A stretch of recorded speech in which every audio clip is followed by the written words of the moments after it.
Pendant que Papa Franck est en train de monter, est-ce qu'on peut acclamer le Seigneur? On acclame le Seigneur. On acclame le Seigneur. Est-ce que tu peux te tenir debout pour honorer Papa et honorer le Seigneur, son serviteur aussi qui l'utilise? Acclame très fort le Seigneur. Merci. Dieu notre Père, nous te disons merci pour ces bons moments que tu nous donnes dans ta présence. Merci d'être là. Tu as promis, là où 2 ou 3 seront réunis à cause de ton nom, tu es au milieu d'eux. Merci pour ce temps d'adoration. Merci pour ta parole. La Bible dit, il leur envoya sa parole et sa parole les guérit. Bénis-nous encore ce matin. Sers-toi de nous, que chaque mot puisse avoir un écho dans nos cœurs pour nous transformer. Au nom de Jésus-Christ. Amen. Est-ce qu'on peut acclamer encore le Seigneur? Gloire à Dieu, gloire à Dieu. Vraiment un grand merci à notre Seigneur qui a commencé avec nous hier et qui continue avec nous. Merci notre frère JC pour ces grands programmes. Que Dieu nous fasse grâce. C'est des programmes qui sont rares dans nos églises. On nous prêche beaucoup de choses, mais de moins en moins, Dieu et sa louange et son adoration. On nous prêche la délivrance, on nous prêche la prospérité, le bien de la terre. Mais de moins en moins, connaître ce Dieu qui nous a sauvés. Christ a dit, je bâtirai mon église et les portes de séjour de mort ne prévaudront point contre elle. L'église, c'est l'œuvre du Christ. Et je pense que le thème principal de l'église devait être Christ. Même si vous dites pas Amen, je le dis moi-même Amen très fort. Le thème principal de l'église devait être Christ. Mais bon, quand nous avons des occasions comme ça, que Dieu soit loué. J'ai béni Dieu pour mon frère Aaron, qui nous fait du bien, et ça fait un moment, je l'ai vu aujourd'hui. Merci. Nous avons commencé hier en discutant sur l'adoration. Nous avons épinglé ces aspects globaux, un sujet large. Et nous n'avons pas la prétention de tout dire sur l'adoration. Quand nous méditons sur l'adoration, nous comprenons vraiment que c'est l'essentiel de la vie de Dieu. Et nous avons dit que c'est notre consécration. Nous avons dit que l'adoration, c'est l'expression de notre amour pour Dieu. Nous avons dit que l'adoration, c'est notre révérence, le respect que nous devons et que nous donnons à Dieu. L'adoration, c'est notre service. Et nous avons terminé en parlant de l'adoration, notre culte. Et je vais continuer dans cet aspect de l'adoration, notre culte, en parlant de la présence de Dieu dans l'adoration. La présence de Dieu dans son culte.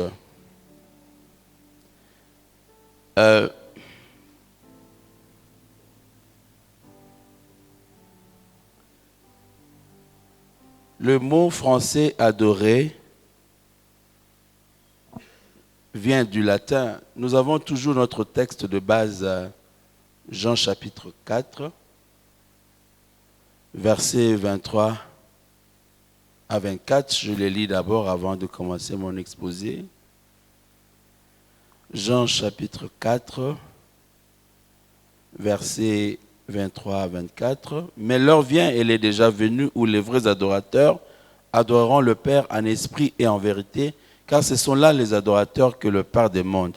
Dieu est esprit, il faut que ceux qui l'adorent en esprit et en vérité. Et en introduisant hier, nous avons dit que nous sommes des vrais adorateurs pour adorer. Christ dit, les vrais adorateurs adoreront. Il ne suffit pas d'être adorateur, mais l'on est adorateur pour adorer. On est adorateur pour rendre culte.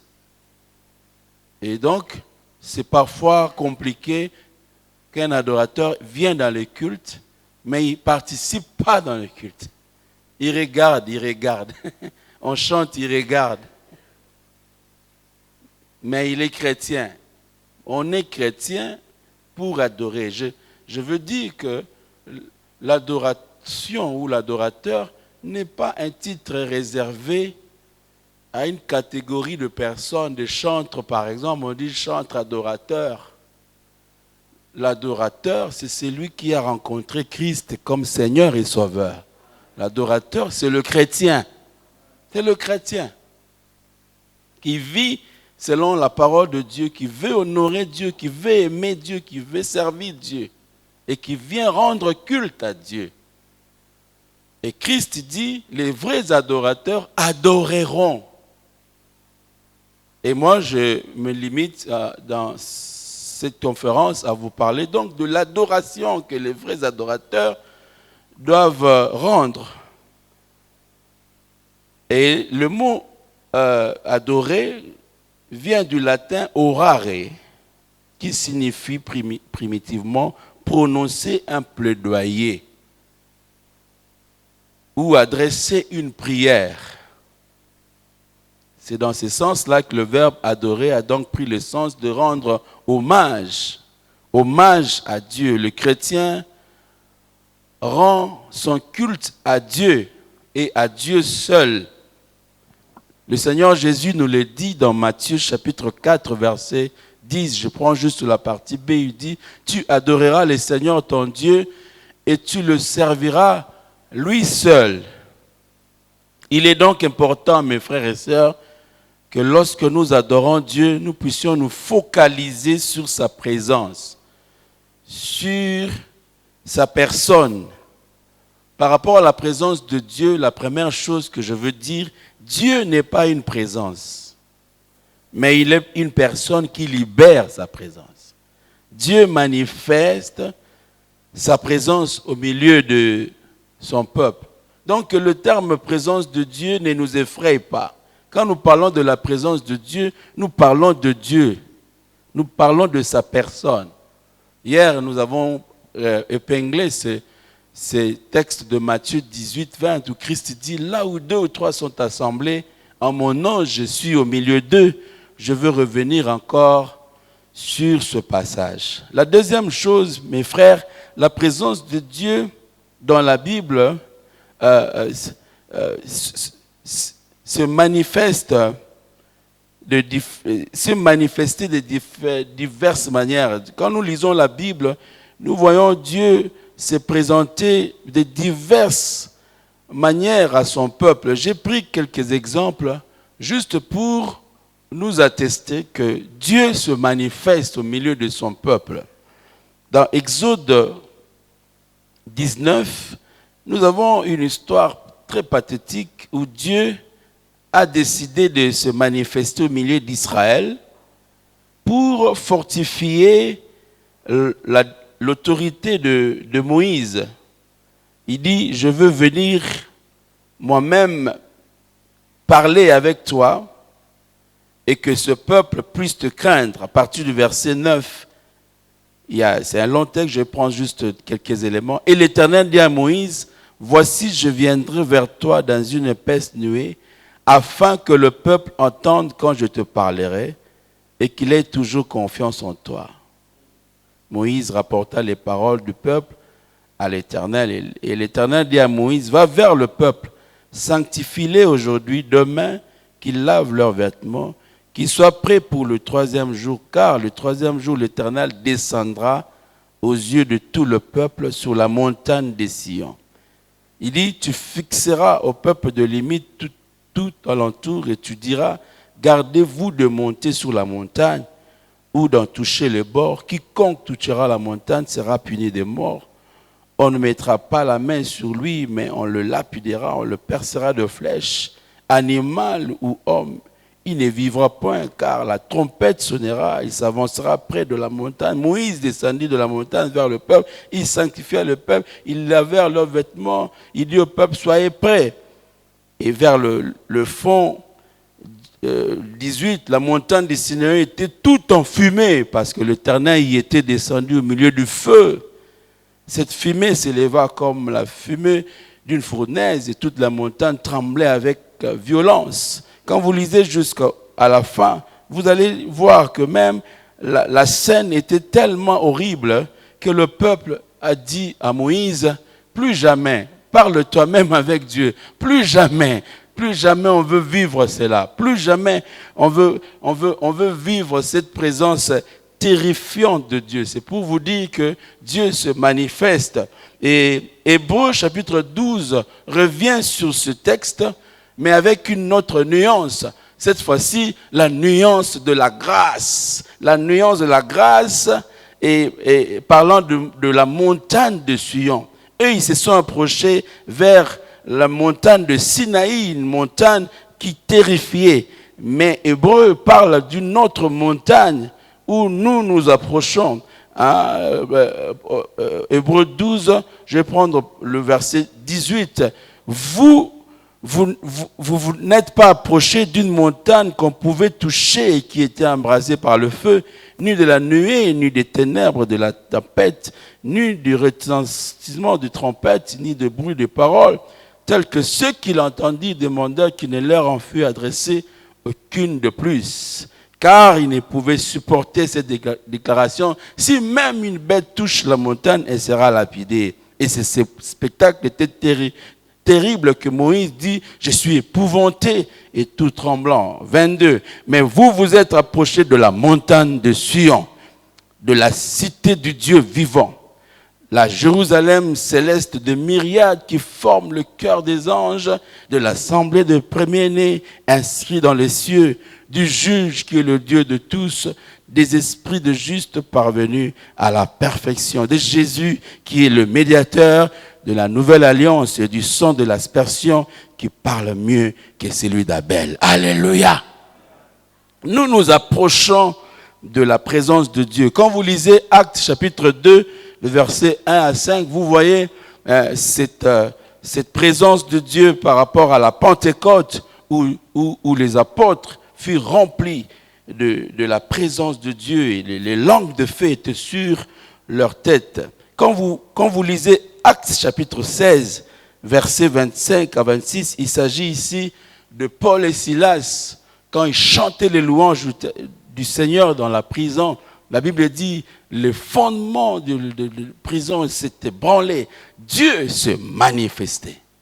Et ce passage que je prie nous montre un Dieu qui se manifeste dans sa grandeur, dans sa puissance, dans sa splendeur, dans les tempêtes, dans des effondrements, des fondations. Mais je l'ai dit hier, Dieu se manifeste aussi calmement, sans bruit, sans tapage. 1 Roi chapitre 19, versets 9 à 13. J'aime beaucoup ce texte, je vais vous les lire. Est-ce qu'on est ensemble ce matin? 1 Roi 19, à partir du verset 9. Et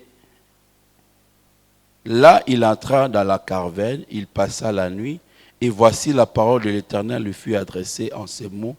Que fais-tu ici, Élie? Il répondit, j'ai déployé mon zèle pour l'Éternel, les dieux des armées, car les enfants d'Israël ont abandonné ton alliance, ils ont renversé tes autels, ils ont tué par l'épée tes prophètes, je suis resté moi seul, et ils cherchent à m'ôter la vie. L'Éternel dit, sors et tiens-toi dans la montagne devant l'Éternel. Et voici l'Éternel passa. Devant l'Éternel, il y eut un vent fort et violent qui déchirait les montagnes et brisait les rochers. L'Éternel n'était pas dans les vents. Et après le vent, se fit un tremblement de terre. L'Éternel n'était pas dans les tremblements de terre. Et après le tremblement de terre, un feu. L'Éternel n'était pas dans le feu. Après le feu, un murmure doux et léger. Quand Élie l'entendit, il s'enveloppa le visage de son manteau, il sortit et s'éteint à l'entrée de la caverne. Et voici, une voix lui fit entendre ces paroles. Que fais-tu ici, Élie? Alléluia. Un murmure doux et léger. Dieu se manifeste quand nous lui rendrons culte. Quelques indications importantes sur le culte. Premièrement, bien-aimé, le culte, c'est le rendez-vous avec Dieu. Quand tu te décides de rendre culte toi-même dans le cadre de ton culte personnel, c'est devant Dieu que tu rends culte.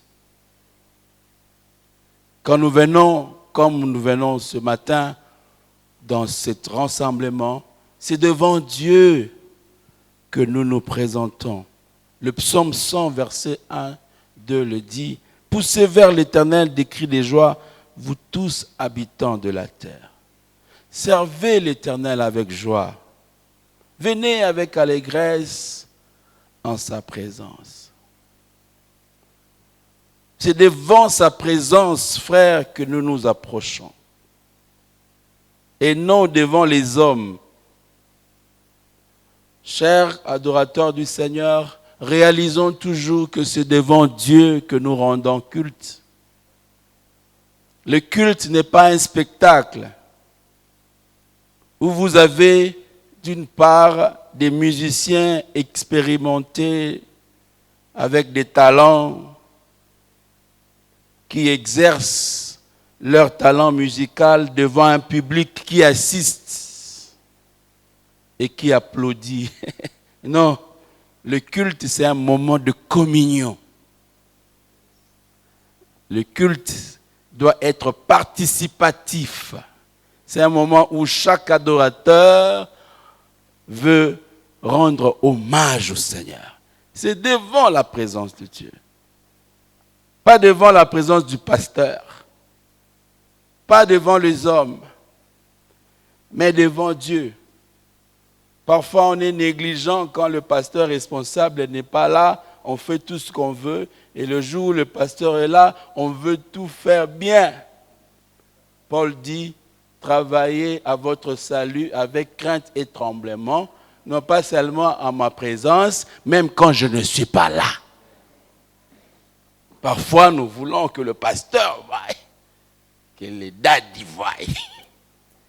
Les daddicismes, daddy. Et daddy disent. Oui, ce sont nos pères, ce sont nos responsables. Et eux, nous venons rendre hommage à Dieu.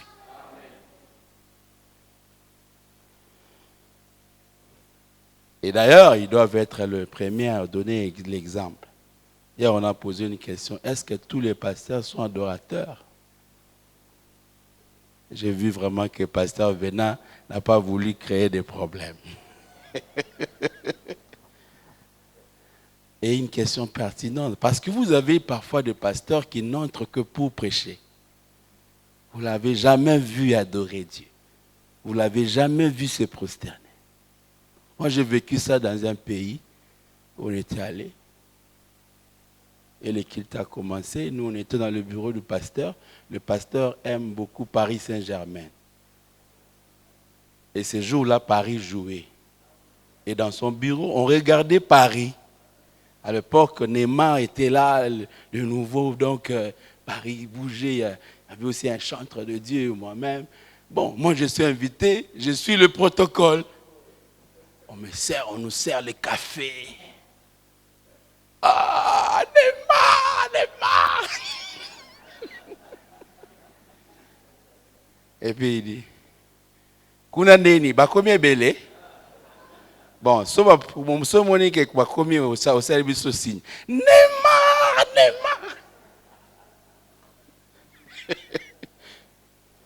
Voilà. Non, nous venons rendre culte à Dieu.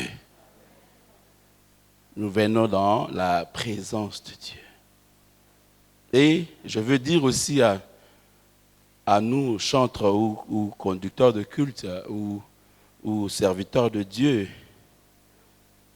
Dieu passe par nous comme des instruments inutiles qu'il capacite pour amener son peuple dans sa présence. J'aime beaucoup ce texte de Luc 17, 10, où le Seigneur dit, « Vous de même, quand vous avez fait tout ce que vous avez été ordonné, dites, « Ah, ça, il faut vraiment que le chantre, surtout nous, puissions encore revenir sur ce texte. Dites, nous sommes des serviteurs inutiles. Nous avons fait ce que nous devions faire. » La version d'Arby dit, nous sommes des esclaves inutiles. Ce que nous étions obligés de faire, nous l'avons fait. Donc nous ne sommes pas extraordinaires. Ce sont les chantres ou les stars du monde qui sont extraordinaires. Parce qu'ils démontrent leur talent devant leur public.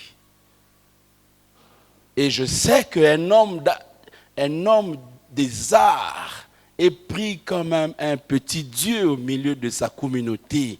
Parce que l'art est un domaine d'esprit.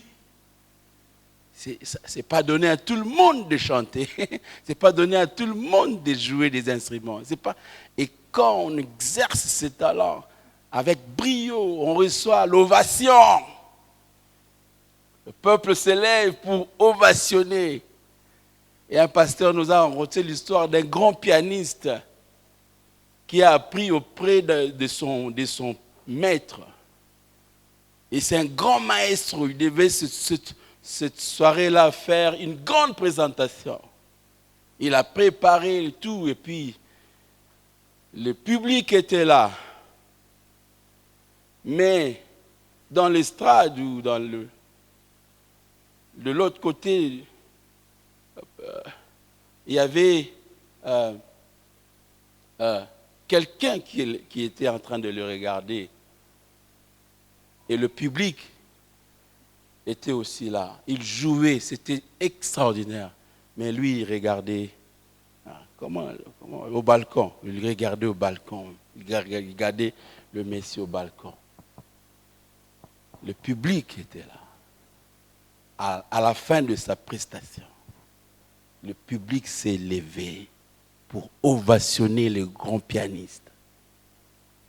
Waouh! Mais le monsieur au balcon ne s'est pas levé. Il faisait comme ça.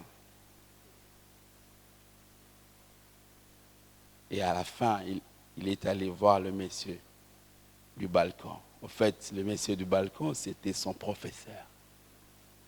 Alors que tous l'ovationnaient, lui, il voyait des erreurs. Il dit, 4 mesures, tu as fait une grave erreur. Je n'ai pas aimé ça.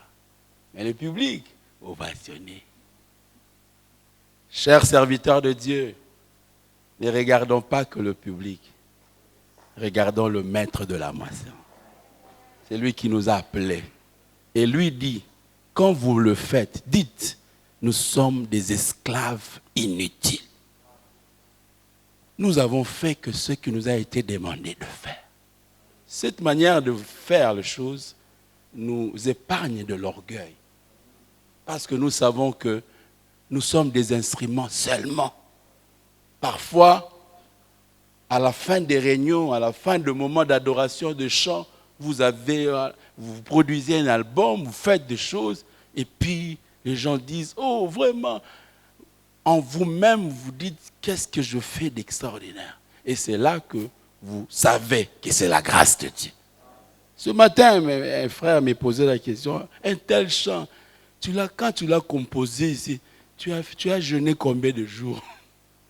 C'était après 40 jours de jeûne et prière, parce que quand on le chante, il y a toujours, on voit Dieu. J'ai dit non, je l'ai écrit, j'étais sous la douche. Juste. Et tout ce que tu me dis là, je peux te dire vraiment, moi aussi ça m'étonne. C'est seulement la grâce de Dieu. Alléluia. Donc nous sommes des instruments que Dieu se sert de nous.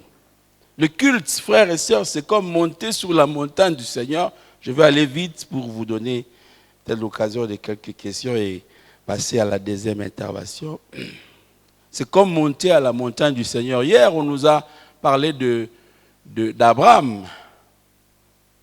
Et un ami qui est aussi dans ce domaine d'adoration nous a dit, chaque fois qu'il est question d'un sujet, et c'est un bon principe d'ailleurs, il faut toujours entrer dans la Genèse pour voir comment la chose s'est faite pour la première fois. Et pour la première fois que le mot adoration est cité dans la Bible, c'est Genèse 22. Et vous avez l'histoire d'Abraham qui monte sur la montagne du Seigneur. Et les commentateurs de la Bible disent que le temple de Salomon a été construit sur le mont Morija, là où Abraham a été éprouvé pour montrer son amour et son respect, la montagne d'adoration. Le temple de Salomon a été construit sur la montagne d'adoration. C'est pour dire que l'église est bâtie sur la montagne d'adoration. Ce qui fait le socle de l'église, c'est l'adoration. Et quand nous venons rendre culte, c'est comme nous montons dans la montagne de Dieu. Et au verset 4 de ce chapitre 22, Abraham dit, il a vu ces lieux de loin. Je veux le lire. 22, à partir de 4, il dit, le troisième jour, Abraham levant les yeux, vit le lieu de loin. 5. Et Abraham dit à ses serviteurs, restez ici avec l'âne.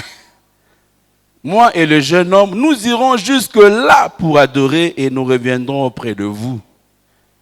Et notre serviteur de Dieu a dit, l'adoration, c'est toujours aller jusque-là. Tant qu'on n'est pas encore arrivé là, on ne l'a pas encore adoré. Que nos cœurs montent jusque-là. Et pour ça, nous avons besoin de nous débarrasser de tout ce qui nous empêche d'arriver jusque-là. Et hier, on a appris qu'arriver là, c'est une affaire des grands esprits qui étouffent ou qui se débarrassent des soucis de la vie, qui se débarrassent des suirs de la terre, qui se débarrassent de choses qui les empêchent d'arriver jusque-là, de lourdeurs qui nous empêchent d'arriver jusque-là. Il fallait que David arrive jusque-là pour danser comme un minable personne. Tant que David est considéré comme roi, il ne peut pas arriver là. Tant que tu viens au culte avec tes titres, tu n'arriveras pas là. Tant que tu es conscient de ta personne, tu n'arriveras pas là. Tant que tu es conscient de ton voisin de gauche qui te regarde, comment tu fais les choses, tu n'arriveras pas là. Débarrassons-nous de tout ce qui nous empêche d'arriver là. Est-ce que je parle à l'église? Et j'ai lu ça ce matin. Il dit, restez ici avec l'âne.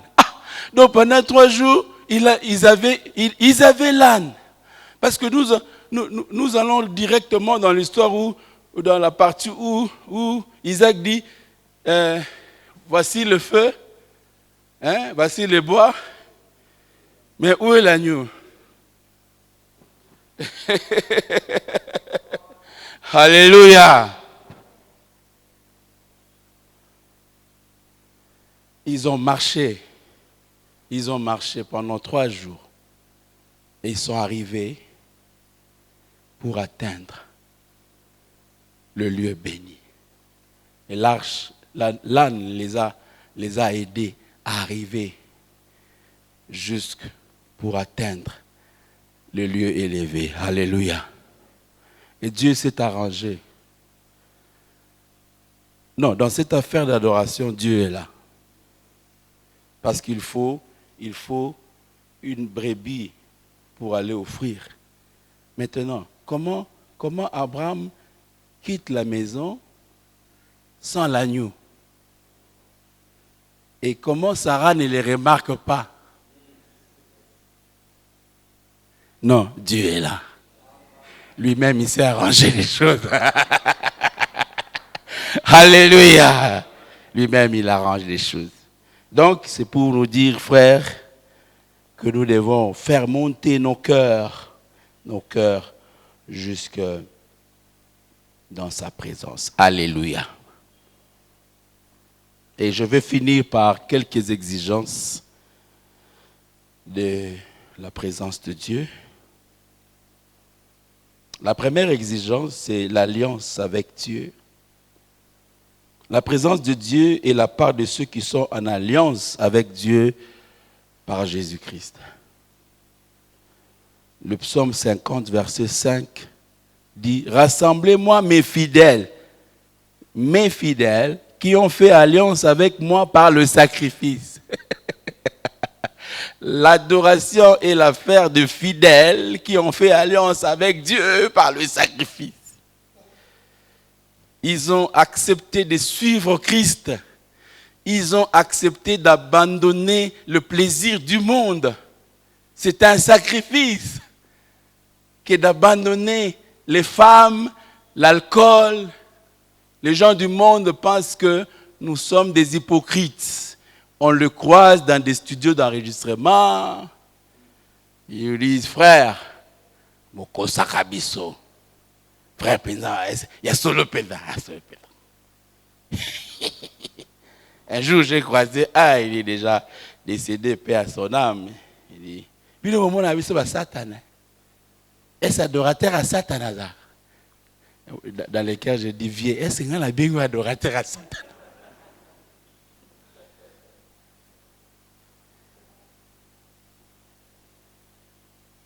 Le problème, ce n'est pas se battre, c'est juste accepter l'alliance par le sacrifice. L'adoration est l'affaire de ceux qui sont unis au Christ par le Saint-Esprit. Et c'est pour ça qu'il dit, l'heure vient et c'est maintenant où les vrais adorateurs adoreront le Père en esprit et ce sont les adorateurs que le Père cherche.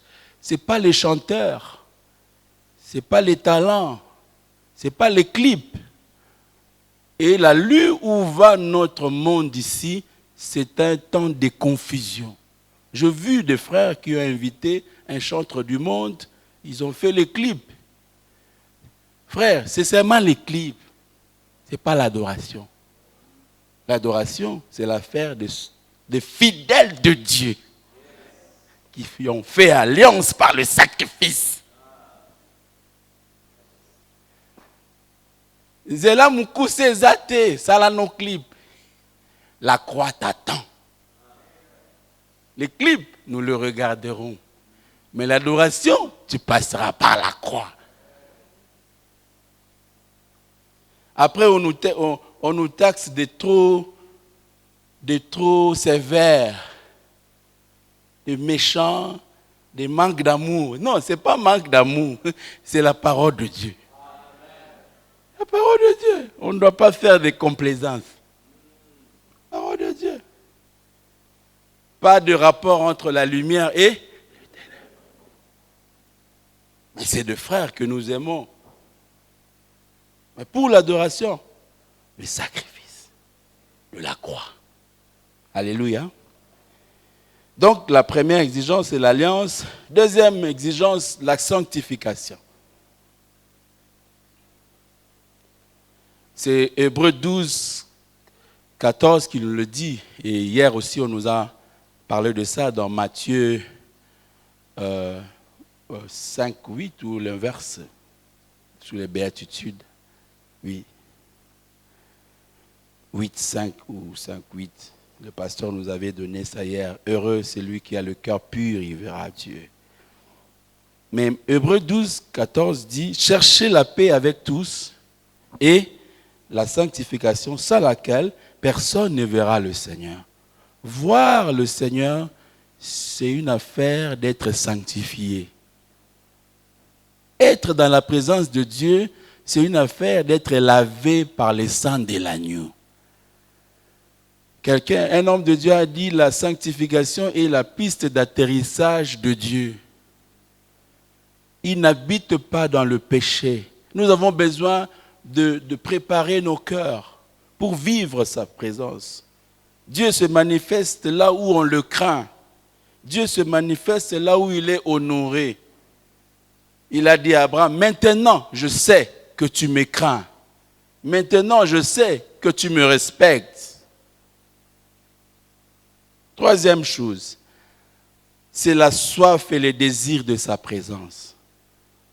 Dieu se manifeste là où il est recherché et désiré. Dans Jérémie 29, 13, il dit, vous me chercherez et vous me trouverez si vous me cherchez de tout votre cœur. Je veux dire à mon frère, ma soeur, si tu ne cherches pas Dieu de tout ton cœur, tu ne le verras pas. Il n'est pas en train de commander de venir. Il vient là où on le demande. Il vient là où il est désiré.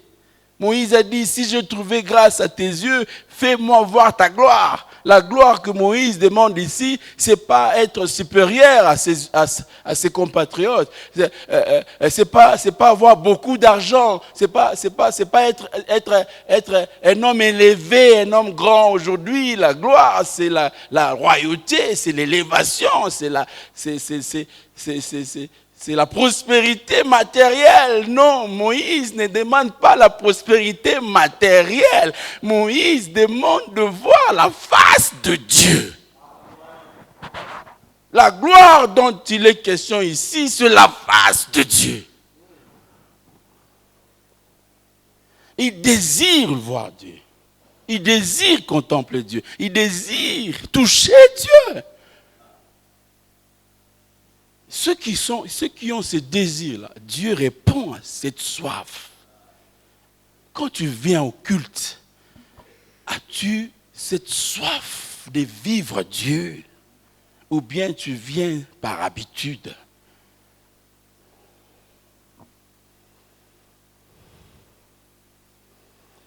Le psalmiste dit, pour moi, m'approcher de Dieu, c'est mon bien.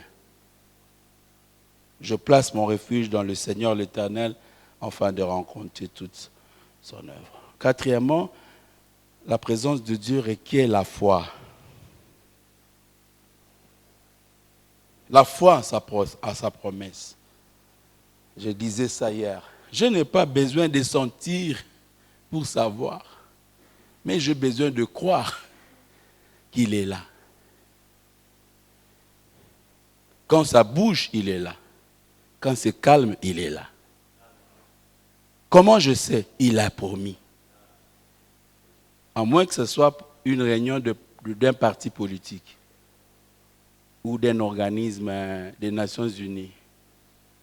Mais s'il s'agit d'être réunis autour du Seigneur, il a promis, il les réalise. Il est là. Quand les gens tombent, gloire à Dieu, il est là. Quand on ne tombe pas, il est là.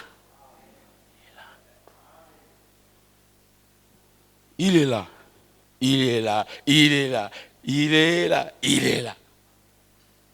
Comment tu sais? Oui, je sais qu'il est là. Parce qu'il a promis. Ne soyons pas esclaves de l'atmosphère. Et je reviens sur ça. Soyons esclaves du service. Ne nous battons pas pour l'atmosphère. Battons-nous pour rendre service à Dieu. Et la manière dont il veut se manifester, à lui de le faire. À lui de le faire. Un aîné dans la foi m'a dit, parfois les cultes les plus puissants ont souvent été des cultes où rien d'extraordinaire ne s'est passé. Mais Dieu a accompli des merveilles. Il y a des gens qui témoignent des années après. J'étais dans tel endroit. On était ensemble. Après, Dieu a fait ceci. Mais, de vue comme ça, rien d'extraordinaire s'est passé. Ayons la foi en sa présence. Ne soyons pas des bébés spirituels qui vont de gauche à droite. Kuna moto ezate. Bon, moto on peut na mon en place bilambe zikakate.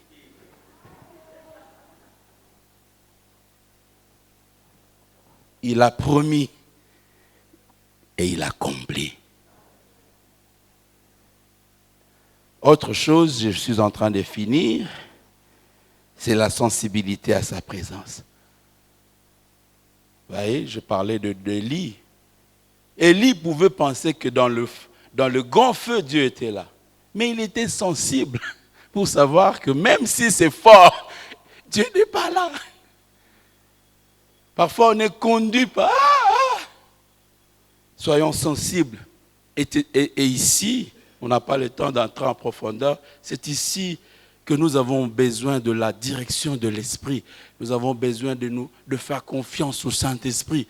Nous l'appelons le patron du culte. Et nous avons besoin de développer cette sensibilité spirituelle, ou peut-être, ou s'il le veut, il peut nous conduire dans ceci ou cela.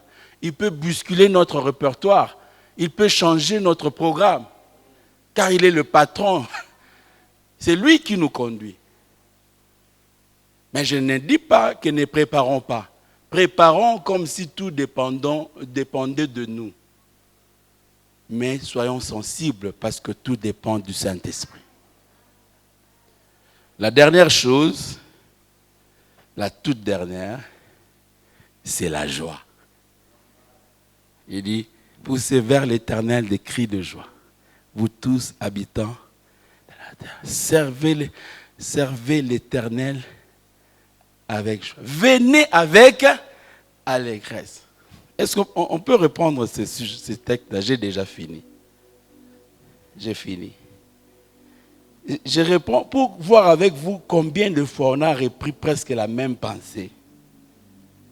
La joie. Soyons dans la joie, mes frères. Oublions les problèmes de la maison. Réjouissons-nous. Poussez vers l'Éternel des cris de joie. Vous tous habitants de la terre, cris de joie. Servez l'Éternel avec joie. Venez avec allégresse en sa présence. C'est-à-dire que le carburant qui nous amène dans la présence de Dieu, c'est l'allégresse. Nous avons besoin d'être dans l'allégresse. Peuple de Dieu, que la tristesse quitte nos cœurs, que l'odeur de la vie quitte nos vies, et que quand nous approchons de Dieu, que nous soyons remplis de l'esprit de joie. Paul dit, réjouissez-vous dans le Seigneur. Je le répète, réjouissez-vous. Que les choses marchent ou que les choses ne marchent pas, nous avons l'esprit de la joie. Ça ne dépend pas de compte en banque. Il y a des frères où le jour où on lui a donné $100, c'est ce jour-là qu'il loue fort. Vous les voyez sauter, mais il sait, ça est côté.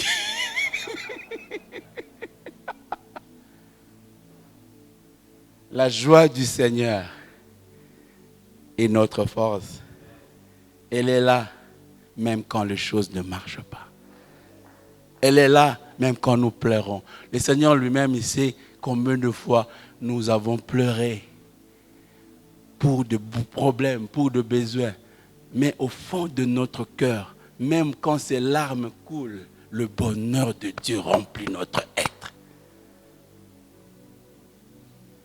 Soyons dans la joie. C'est pour ça que vous voyez, de temps en temps, les modérateurs disent « acclamez, acclamez ». C'est pour créer cette atmosphère de joie. C'est pour libérer nous. Acclamez, pousser des cris de joie, acclamez. Dans l'ancienne alliance, à l'époque, il y avait une loi où ceux qui servaient le roi ne devaient pas être tristes. Si tu sers le roi dans la tristesse, on te tue. Et quand Jérusalem, le muraille était par terre, Néhémie devait rentrer. Il s'est pointé devant le roi triste. Et le roi lui a posé la question, comment tu te présentes devant moi triste? Il a pris les risques. Il dit, comment je peux être dans la joie quand la maison de l'Éternel est détruite. C'était l'œuvre de Dieu. Et le roi lui a dit, va rebâtir le muraille. C'est pour dire que ceux qui servent ne doivent pas être tristes. Que la tristesse nous quitte au nom de Jésus. Et que la joie remplisse nos cœurs. Et que Dieu nous bénisse.